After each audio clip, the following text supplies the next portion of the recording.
एक बार फिर से स्वागत है आप सभी का मेरे YouTube चैनल आन्या एकेडमी में। तो आज का जो हमारा टॉपिक है वो है हिंदी साहित्य की जो पारिभाषिक शब्दावली होती है उनको जानना और समझना। हिंदी समझना इतना आसान नहीं है। हम बोलते ज़रूर हिंदी हैं मगर उसकी भाषा, उसकी परिभाषा वो हमें समझ में नहीं आती कि इसकी शब्दावली का क्या अर्थ है। और अगर हम शब्दावली के बारे में जानेंगे तो हम अपने परीक्षा में आने वाले प्रश्नों को भी कर पाएंगे। तो आइए, सबसे पहला शब्द है पाहुड़ दोहा। तो यह क्या है? तो यह है प्रगुण विषयों से संबंधित दोहों का संकलन। समस्त श्रुत ज्ञान को पाहुड़ कहा गया है। पाहुड़ का संस्कृत रूपांतरण प्रावृत है जिसका अभिप्राय है उपहार। इस प्रकार पाहुड़ दोहा का अर्थ हो गया दोहों का उपहार। तो पाहुड़ दोहा क्या है? दोहों का उपहार। डिंगल पिंगल, यह शब्द हम लोग सुने हैं लेकिन समझ नहीं पाते। तो जी हाँ, डिंगल राजस्थान की साहित्यिक भाषा थी जबकि पिंगल ब्रज प्रदेश की साहित्यिक भाषा का नाम है। अर्थात डिंगल अपभ्रंश प्लस शुद्ध राजस्थानी भाषा। अब बात करते हैं पहेलियाँ। पहेलियाँ तो हम लोग बचपन से ही सुनते आ रहे हैं, तो इसे बुझव्वल भी कहते हैं, जिसमें कौतूहल, रसिकता एवं विनोद का अद्भुत पुट रहता था। पहेलियाँ 6 प्रकार की होती हैं। पहला अंतरलापिका, दूसरा बहिर्लापिका, तीसरा मुकरी और चौथा दो सपना, पांचवा बराबरी या संबंध और छठा ढकोसला। अब बात करते हैं सबसे पहले अंतरलापिका का। तो जी हाँ, इसका उत्तर पहेली में ही छुपा होता है। अब इसका उदाहरण देखिए। श्याम बरन और दांत अनेक, लचकत जैसे आरी, दोनों हाथ से खुचरो खींचे और कहे तू आरी। तो इसका अर्थ क्या होगा? तो इसका अर्थ है आरी। यहाँ पर आ री गैप हो गया है जबकि इसका उत्तर इसी में छिपा है, तभी तो इसका नाम है अंतरलापिका। बहिर्लापिका, इसका उत्तर पहेली में नहीं होता बल्कि बाहर से सोचकर बताया जाता था। तो इसका उदाहरण देखिए। श्याम बरन की है एक नारी, माथे ऊपर लगे प्यारी, जो मानुस इस अर्थ को खोले, कुत्ते की वह बोली बोले। तो इसका उत्तर क्या होगा? तो इसका उत्तर है भौं। इसमें एक प्रश्नोत्तर होता है।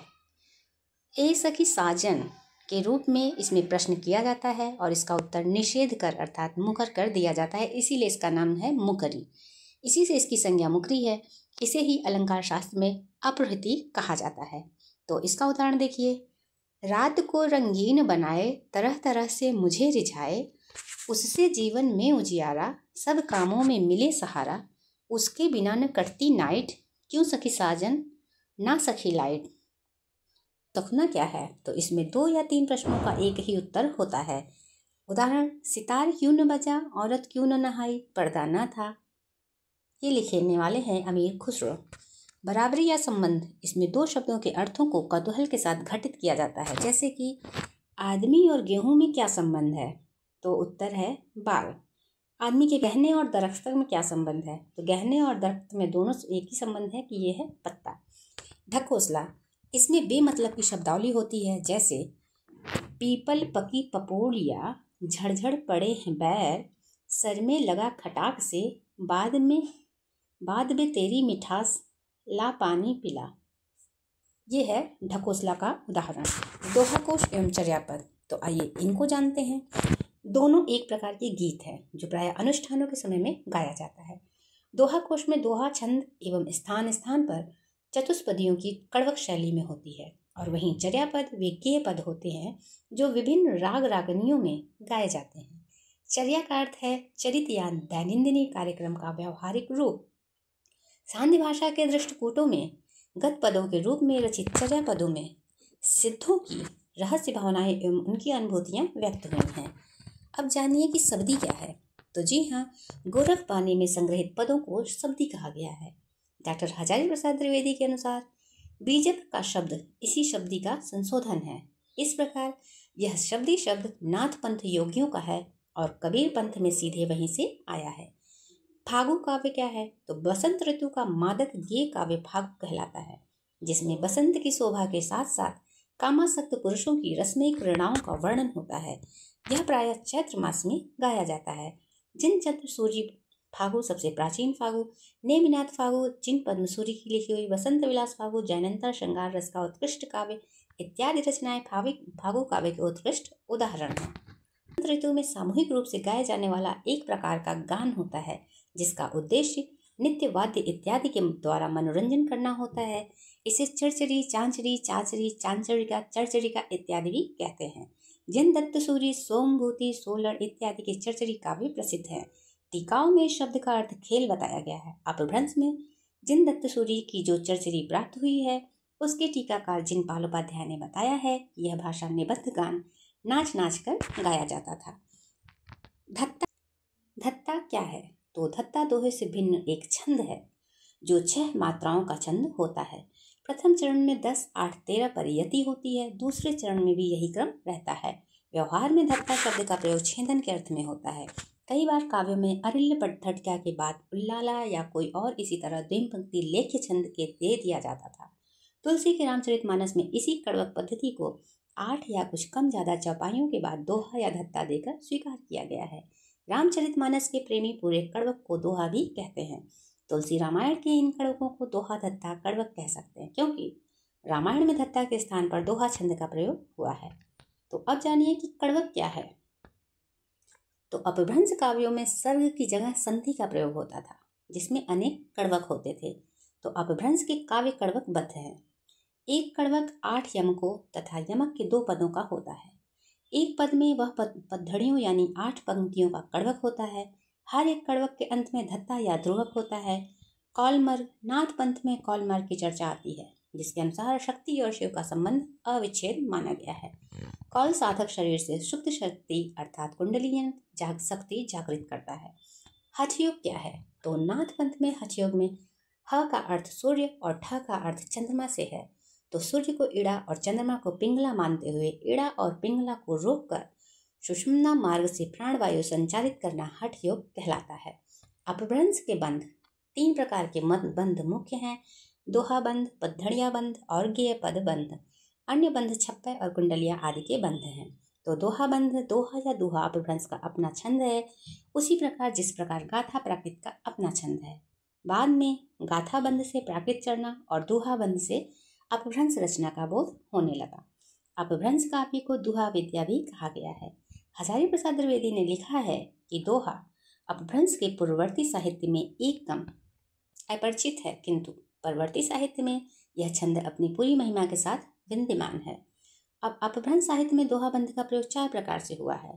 पहला बौद्ध सिद्धों और जैन मुनियों की रचनाओं निर्गुण प्रधान और धार्मिक उपदेश मूलक दोहे के रूप में, तो दूसरा श्रृंगारी दोहों के रूप में, तो तीसरा नीति विषयक एवं चौथा वीर रस के दोहों के रूप में। पत्थड़िया बंध किसे कहते हैं? तो पत्थरी 16 मात्रा का एक मात्रिक छंद है। इस छंद के नाम पर इस पद्धति में लिखे जाने वाले काव्यों को पत्थड़िया बंध कहा गया है। अल्लिल्लाह आदि छंदों में लिखे गए काव्यों को भी उपचार से पत्थड़िया बंध ही कहा गया है। जिन दत्तसूरि के उपदेश रसायन रास में 16 मात्रा का अल्लिल्लाह छंद है, जिसे टीकाकार ने पत्थड़िया बंध या पत्थड़िया बंध कहा है। कोई भी 16 मात्रा का छंद बद्ध पत्थड़िया बंध के अंतर्गत आ सकता है। स्वयंभू ने अपने पूर्ववर्ती चतुर्मुख को पत्थड़िया बंध का प्रवर्तक एवं श्रेष्ठ कवि कहा है। अपभ्रंश में स्वयंभू, धनपाल, पुष्पदंत इत्यादि जैन कवियों के चरित काव्य पत्थड़िया बंध में ही लिखे गए हैं, जिनमें पत्थड़िया छंद की 8 पंक्तियों के बाद धत्ता दिया गया है। इसे कड़वक कहते हैं। गेय पद बंध अपभ्रंश में गान करने योग्य पद गेय पद बंध में रचित होते हैं। ग्राम अपभ्रंश में रासक, डोबिका आदि श्रेणी को गेय रचनाएं लिखी जाती थी। 11वीं सदी में अब्दुल रहमान का विरह व्यापक रासक ग्रंथ मिलता है। रासक भी एक छंद है। संदेश रासक में 1/3 पद रासक छंद में है। गेय पदों का अपभ्रंश साहित्य बौद्ध सिद्धों के गेय पदों में ही कुछ है, परंतु परवर्ती हिंदी साहित्य में कबीर, सूर, दादू, तुलसी आदि महाकवियों की रचनाओं में यह जीवित है। दोहा चौपाई पद्धति, तो दोहा चौपाई पद्धति का सर्वप्रथम प्रयोग सिद्ध कवि सरहपा में सर्वप्रथम मिलता है। पृथ्वीराज रासों में बहुत कम स्थानों पर तथा कीर्तिलता में 1-2 स्थानों पर इसका प्रयोग हुआ है। कथा काव्य में इसका प्रयोग अधिक हुआ है। कबीर की रचनाओं में भी इसका प्रयोग हुआ था। संतों के साहित्यों में चौपाइयों को रमैनी कहा गया है। 15वीं सदी में जैन कवि कुशल लाभ ने ढोला मारू में इस छंद का प्रयोग किया है। तुलसी ने इसे चरमोत्कर्ष रूप प्रदान किया, तो सूफी कवियों ने कथानक काव्यों के लिए इसे शैली का चयन किया था। संत कवियों ने कुछ पौराणिक ढंग से उपाख्यान इस शैली में लिखे थे। तुलसी ने जब क्लेश के साथ यह कहा था, तो उनका संकेत उपाख्यानों की ओर ही था। साखी सबदी दोहरा कही कहनी उपहाखान, भक्ति निरूपही अधम कवि निंदहि वेद पुराण।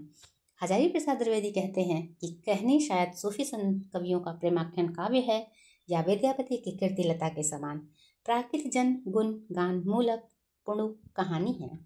तो आइए जानते हैं कि आदिकाल में सर्वप्रथम रचनाएं कौन कौन सी हैं।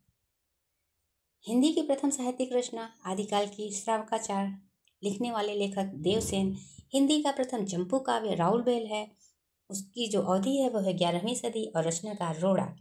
नखशिक परंपरा की प्रथम रचना राउलवेल। हिंदी का प्रथम महाकाव्य पृथ्वीराज रासो। 12 मासा का सर्वप्रथम वर्णन बिसलदेव रासो में हुआ है। अपभ्रंश का प्रथम जैन कवि स्वयंभू हैं। अब तक उपलब्ध प्रथम बावनी काव्य पृथ्वी चंद्रकृत, मातृका माक्षरा दोहरा। अपभ्रंश का प्रबंध महाकाव्य, अपभ्रंश का प्रथम प्रबंध काव्य भविष्यदयत कथा, जिसकी रचना धनपाल ने की है। अपभ्रंश में 12 मासा का सर्वप्रथम वर्णन किसने किया? तो नेमिनाथ चौपई। अपभ्रंश में दोहा काव्य परंपरा की परात्मक प्रकाश और सर्वप्रथम रचना करने वाले योगसार जैनदू हैं। अपभ्रंश में राम काव्य के प्रथम कवि, अपभ्रंश का प्रथम जैन कवि स्वयंभू हैं। अपभ्रंश का आदि महाकाव्य है पौंचर्यु, रचना स्वयंभू की है। अपभ्रंश के कृष्ण काव्य के प्रथम कवि तथा रचना स्वयंभू हरिवंश पुराण में पाया गया है। अपभ्रंश की प्रथम कड़वक पद रचना पौंचर्यु है। अपभ्रंश के प्रथम महाकवि स्वयंभू। हिंदी कवियों का प्रथम वृत्त संग्रह शिव सिंह सरोज। हिंदी साहित्य इतिहास के विभिन्न कालों के नामकरण का प्रथम श्रेय दिया गया ग्रेयर्सन को। शिलाओं पर रचित सर्वप्रथम रचना राउलवेल, रोड़ा कवि की। नखशिक वर्णन परंपरा की प्रथम रचना राउलवेल। प्रथम गद्य पद्य मिश्रित रचना अर्थात चंपू रचना राउलवेल है। हिंदी का प्रथम कवि सरहपा। खड़ी बोली के प्रथम कवि अमीर खुसरो। हिंदी साहित्य में डिलीट करने वाले प्रथम विद्वान पीताम्बर दत्त बड़कथवाल। हिंदू मुस्लिम समन्वित संस्कृति के प्रथम कवि अमीर खुसरो। तो वहीं किसी भी भारतीय भाषा में रचना करने वाले प्रथम मुस्लिम कवि अब्दुल रहमान। श्रृंगार परंपरा की सर्वप्रथम रचना संदेश रासक, यह अब्दुल रहमान की है। और हिंदी में कृष्ण काव्य को विषय बनाने वाले प्रथम कवि, तो उनका नाम है विद्यापति। तो इसी के साथ आज का वीडियो हमारा यहीं पे समाप्त होता है। मिलते हैं कल की क्लास में एक नए टॉपिक के साथ। आप सभी का धन्यवाद।